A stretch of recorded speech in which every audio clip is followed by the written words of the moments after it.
안녕하세요. 남강호입니다. 오늘은 비욘드 미트 이야기입니다. 지금 이 종목은 투자 종목이라기보다는 시장이 붙였다가 떼는 속도가 너무 빠른 굉장히 위험한 변동성 종목에 가깝습니다. 자, 이번 영상에서는 기대감부터 넣고 시작은 안 할 겁니다. 오히려 경고부터 하고 갈 건데요. 지금 비욘드 미트는 좋아져서 오르는 주식이 아닙니다. 사람이 몰려서 튀는 주식이죠. 이 차이를 이해를 못하면 이 종목에서 손실이 나기 정말 쉽습니다. 자, 결론부터 말씀을 드리면 비욘드 미트는 지금 턴어라운드 기대주가 아니라 확인 없으면 절대 길게 잡으면 안 되는 이벤트성 변동성 종목입니다. 이 프레임 영상 끝까지 들으시고 꼭 머릿속에 남기시기 바랍니다. 자, 본격적인 이슈를 들어가기 전에 비욘드 미트가 어떤 회사인지 아주 짧게만 정리를 한번 해보겠습니다. 자, 비욘드 미트, 이 회사 식물성 단백질로 고기 맛을 흉내낸 대체육 제품을 만드는 회사입니다. 그래서 상장 초반에는 미래식품혁명이라는 말까지 나왔고 글로벌 패스트푸드 업체랑 협업 얘기만 나와도 주가가 바로 반응하던 그런 시절도 있었습니다. 그런데 현실은 조금 달랐죠. 대체육은 한 번은 사 먹어도 계속 반복해서 사 먹기는 쉽지가 않았고 가격도 일반 고기보다 비쌌습니다. 경기가 꺾이니까 소비자 선택은 단순해졌죠. 굳이 이 가격에? 그 결과 매출은 압박을 받고 적자는 계속되고 현금은 빠르게 줄어들었습니다. 자, 그래서 지금 비욘드는 성장 기업이라기보다는 버티는 단계에 있는 회사입니다. 그 상태에서 주가가 갑자기 급등하면 사람들이 착각하기 쉬운데 회사 본질이 갑자기 좋아진 건 아닙니다. 그걸 머릿속에 두고 이제 12월 한 달 동안 어떤 일이 있었는지 한번 체크를 해보도록 하겠습니다. 자, 12월 초에 무슨 일이 있었냐? 갑자기 주가가 튀었습니다. 뭐 하루에 20%, 30%씩 움직이는 날들이 좀 나오고 사람들이 말하기 시작하죠. 아, 비욘드 다시 살아나는 거 아니야? 밈 또 붙은 거 아니야? 그런데 여기서 냉정하게 봐야 합니다. 이 급등 실적 좋아져서 나온 게 아닙니다. 수요가 회복돼서 나온 것도 아니고요. 딱 하나입니다. 사람이 몰렸습니다. 밈이나 테마처럼 짧은 시간 수급이 붙은 거라고 보시면 됩니다. 자, 그리고 12월 말에 주가는 연속 하락 흐름이 나옵니다. 여기서 중요한 포인트가 하나 있죠. 거래량이 같이 줄어든 겁니다. 이게 무슨 신호냐? 관심이 식었다는 신호입니다. 정리하면 12월 초에는 밈처럼 급등이 나왔고 12월 말에는 관심이 식으면서 연속 하락을 보여줬다. 근데 이 흐름 절대 우연은 아닙니다. 자, 그럼 왜 많은 분들이 이렇게 묻습니다. 왜 이 종목은 맨날 밈이 붙어요? 이유는 단순하죠. 자, 첫 번째가 주가가 많이 내려와 있죠. 그러면 조금만 사도 퍼센트가 크게 움직입니다. 사람 심리가 거기에 끌리는 겁니다. 자, 두 번째는 과거에 밈으로 튀었던 기억이 있습니다. 시장은 기억을 먹고 움직일 때가 많습니다. 그렇기 때문에 갑자기 급등이 나오는 거고 그리고 급락이 나오는 겁니다. 자, 세 번째가 전환사채. 구조 이슈 같은 게 얽혀 있으면 공매도라든지 단기 해치, 단타 수급이 한꺼번에 엉킵니다. 그러면 짧게 급등이 나옵니다. 근데 중요한 건 이겁니다. 이런 급등은 지속될 이유가 없다라는 겁니다. 자, 왜냐? 실적이 받쳐주질 않거든요. 수요가 돌아오는 게 아닙니다. 그래서 이 종목은 오를 때는 이유가 단순한데 떨어질 때는 이유가 많다고 볼 수가 있습니다. 자, 이제부터가 좀 중요한데요. 비욘드에서 여러분이 반드시 봐야 할 리스크를 한번 설명을 드릴 건데 좀 말로 쉽게 좀 풀어서 설명을 좀 드리겠습니다. 첫 번째가 수요입니다. 식물성 고기, 예전처럼 성장 스토리가 강하지 않습니다. 경기가 부담스러울수록 소비자는 가격에 민감해지죠. 이건 감정이 아니라 데이터라고 보시면 됩니다. 자, 두 번째가 현금인데요. 적자 기업에서 제일 중요한 건 적자냐 아니냐가 아닙니다. 현금을 얼마나 빨리 태우느냐입니다. 현금이 줄어들수록 기업 선택지는 줄어듭니다. 결국 자금 조달 얘기가 나올 수밖에 없죠. 자, 세 번째는 희석인데요. 이게 또 정말 중요한데 전환사채, 교환, 주식수 증가 가능성, 이건 이렇게 이해하시면 됩니다. 주가가 오를 수는 있습니다. 그런데 주가 수가 늘면 내 지분 가치는 줄어들 수밖에 없죠. 그래서 이런 종목은 급등이 나와도 윗구간이 항상 무겁습니다. 그 무겁다는 말은 눌림이 생길 확률이 상당히 크다는 거죠.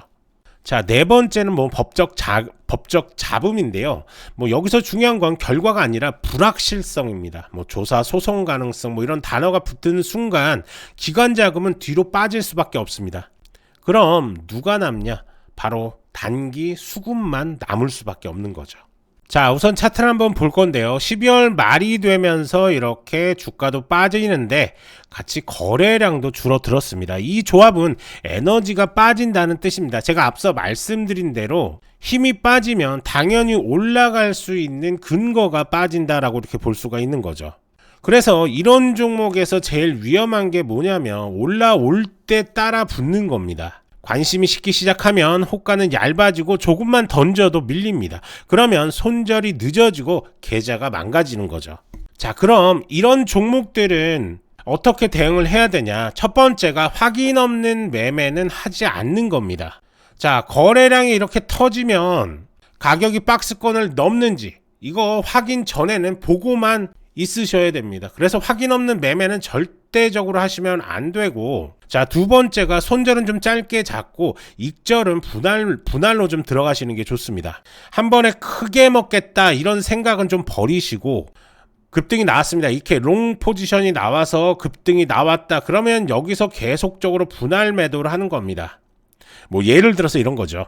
이 구간에서 내가 첫 번째 익절가 10% 20% 내외에서 내가 3분의 1 정도 매도를 치고 그 다음에 30% 내에서 나머지의 2분의 1 또 나머지의 2분의 1 이런 식으로 나누어서 익절을 한다면 이렇게 급등이 나오더라도 놓치는 구간 없이 모든 구간에서 수익적인 부분 충분히 다 가져가실 수가 있습니다. 그리고서 나서 나머지 물량들 8분의 1이든 16분의 1이든 그런 구간에서는 본절가에만 걸어만 놓더라도 충분히 큰 수익을 가져가실 수가 있는 겁니다. 자, 이런 식으로 해서 익절가를 충분히 다 가져가실 수가 있는 거고요. 그래서 손절 부분 이렇게 롱 시그널 이후, 즉 매수 신호 이후에 숏 시그널이 나왔다 그러면 짧게 그냥 먹고 나 빠지면 되는 겁니다. 이 구간에서 나는 10%밖에 못 먹었어, 나는 5%밖에 못 먹었어, 그렇다고 한다면 이 구간만 딱 먹고 나오는 거죠.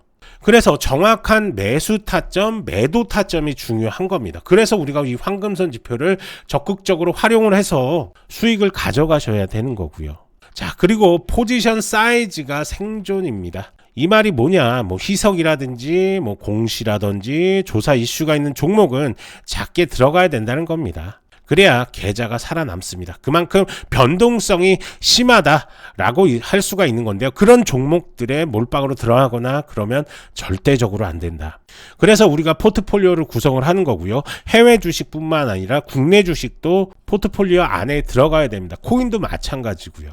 그래서 적절한 포트폴리오를 구성을 하고 포지션을 잡아놓고서 접근을 하시는 게 중요하다. 나는 단기적으로 대응하기 너무 힘들다 그러신 분들이 한 종목에 몰빵으로 들어가서 단타 대응을 하시려고 하시는 분들이 좀 계십니다. 그런 분들 충분히 마음 이해됩니다. 시간이 없기 때문에 아니면 나는 이런 매매가 좋아서 그러다가 예를 들어서 상장 폐지라든지 아니 급락이 나와서 마이너스 90%가 되는 순간 나하고는 이제 투자하고는 안 맞아, 해외 주식이랑 안 맞아, 나는 국내 주식이랑 안 맞아, 나는 코인이랑 안 맞아, 이런 얘기들을 하시는 겁니다. 그게 좀 안쓰러워서 제가 이렇게 황금선 지표를 드려서 매수 매도 타점 정확하게 드리고 있습니다. 이거 보시고서 대응하셨으면 좋겠습니다. 지표를 보시면 아시겠지만 이렇게 롱 시그널 이후에 갑자기 급락이 나왔습니다. 이 구간 따지고 보면 이 구간에 들어가서 여기까지 빠졌다. 그렇다고 한다면 마이너스 18에서 마이너스 한 10% 정도가 될 겁니다. 그러면 이 구간에서 그냥 손절을 치면 되는 겁니다. 하지만 잘 따져보면 이 구간에서 내가 들어갔다. 그리고 나서 올라왔던 범위가 고점까지 대비했을 때 대략적으로 한 20% 정도가 되겠죠. 그러면 그 사이에 우리는 분할 매도를 하면서 어느 부분, 일정 부분 비중을 줄여놓겠죠. 그러면서 익절가 잡고 대응하다 보면 이런 구간에서 마이너스 한 8% 10% 나오더라도 본절가 아니면은 약수익으로 마무리할 수가 있습니다. 이렇게 급락이 나오더라도 방어가 되는 거죠. 그래서 충분히 매수가를 준 이후에 매도를 하실 때는 절대적으로 분할 매도 관점으로 접근을 하셔야 된다.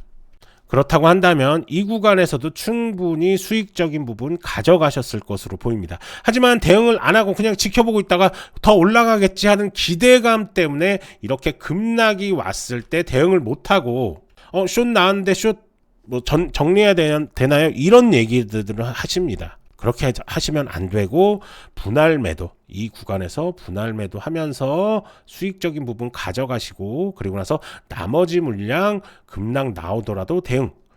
이 구간 한번 볼까요? 자, 고점까지 했을 때 대략적으로 300%입니다. 그렇다고 한다면 이 구간에서 엄청난 분할 매도를 할 수가 있겠죠. 내가 뭐 500만 원밖에 안 되는데, 뭐 100만 원밖에 안 되는데, 마찬가지입니다.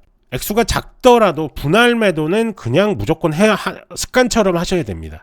그게 내 투자금을 지키는 길이고, 그게 앞으로 내 투자 방향성을 잡아줄 겁니다. 지금이라도 그런 거 안 하시는 분들은 분할 매수, 그 다음에 분할 매도, 이 관점은 무조건 머릿속에 기억하신 후에 대응을 하셨으면 좋겠습니다.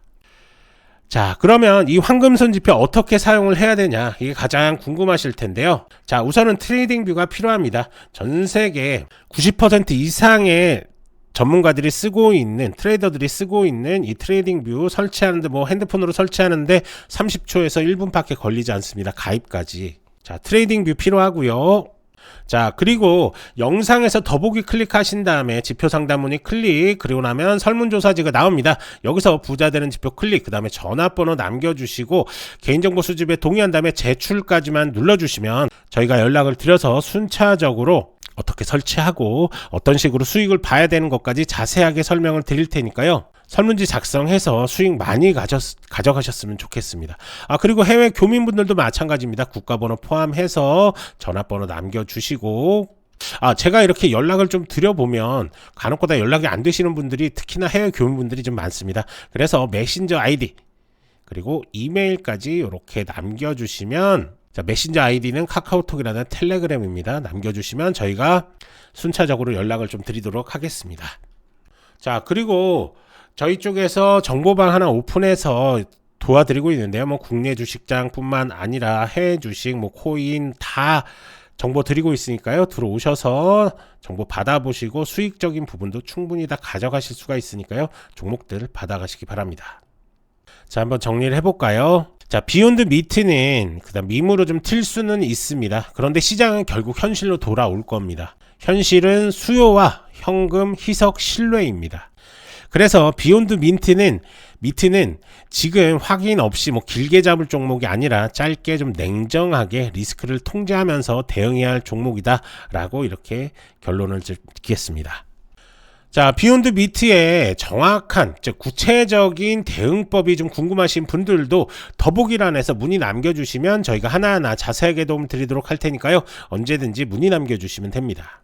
자, 좋아요, 구독 부탁드리고 문의 남겨주시면 도움 드릴 수 있는 것들 최대한으로 도움 드리겠습니다. 저는 남강호였고요. 다음 영상에서도 빠르고 정확한 정보로 다시 찾아오겠습니다. 감사합니다.